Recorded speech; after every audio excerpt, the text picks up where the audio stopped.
생명의 새로운 상징, 뇌와 정보. 지금껏 인류 문명의 역사에서 생명의 상징은 심장과 혈액이었다. 너무도 당연해서 그 상징의 타당성에 대해 어떠한 의문도 제기할 수 없을 정도인데, 우리가 그렇게 생각해온 이유는 무엇일까? 그것은 우리가 자기 자신과 생명을 자신의 육체와 동일시하고 있기 때문이다. 다시 말해서 우리의 육체가 우리 자신이라고 생각하고 생명은 그 육체의 기능이라고 정의해온 것이다.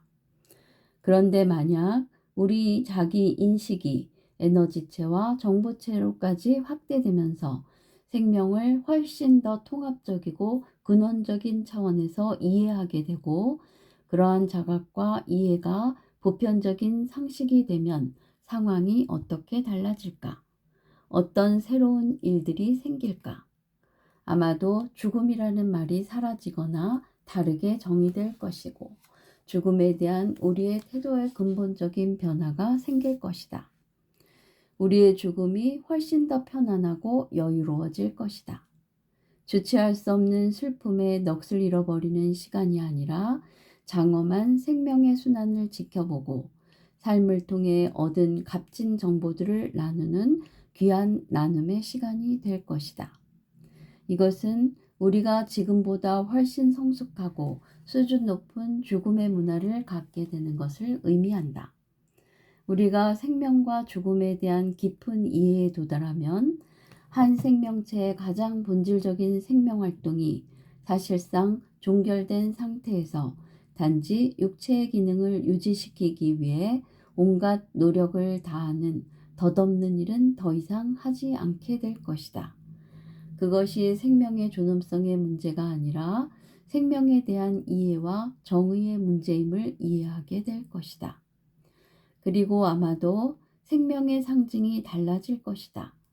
심장과 혈액이 아닌 뇌와 정보를 생명의 상징으로 여기게 될 것이고, 얼마나 가치 있는 정보를 생산하는가를 기준으로 삶의 가치를 평가할 것이다.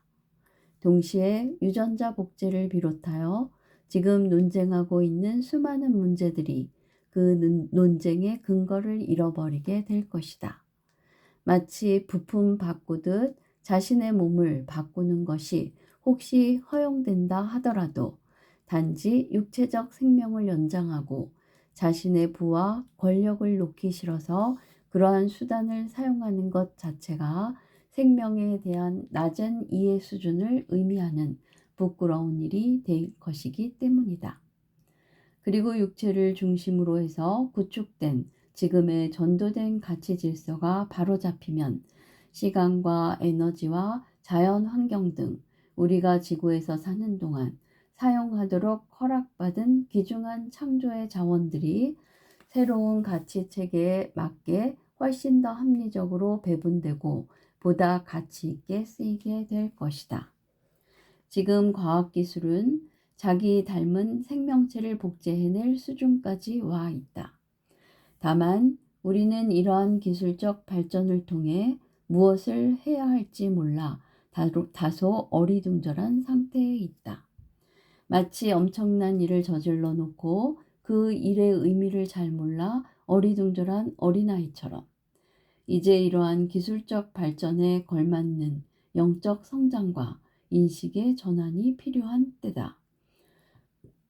우리는 그동안 우리를 가두어 왔던 인식의 한계, 정보의 감옥으로부터 빠져나와야 한다. 육체를 중심으로 하는 자기 정체성과 민족, 사상, 종교 등 정보체의 성장을 가로막는 온갖 제약에서 벗어나야 한다.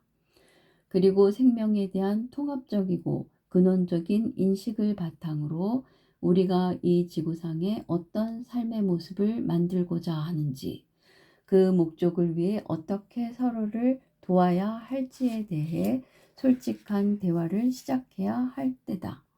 본질적인 의미의 사회 치유는 우리가 생명을 이렇게 통합적인 방식으로 이해하고 다룰 수 있을 때라야 가능하다. 먼저 선택을 해야 하고 그 선택을 행동으로 옮겨야 한다. 자신을 다양한 차원의 생명체로 체험하고 그러한 체험을 바탕으로 삶의 원칙과 다른 사람과의 관계 방식을 다시 구성해야 한다. 자신이 다른 사람의 에너지체와 정보체에 어떤 영향을 주고 있는지, 어떤 생각을 하고 어떻게 마음을 쓰고 있는지 주의 깊게 관찰하고 힐링하겠다는 선택을 해야 한다. 가족과 이웃에 대해서는 물론이고 사회 전체와 지구에 대해서까지. 이러한 선택과 실천을 통해 지금 우리가 스스로를 가둔 육체를 중심으로 한 인식의 한계와 정보의 감옥을 벗어났을 때 문득 우리는 알게 될 것이다. 감옥 같은 것은 원래 없었다는 것을.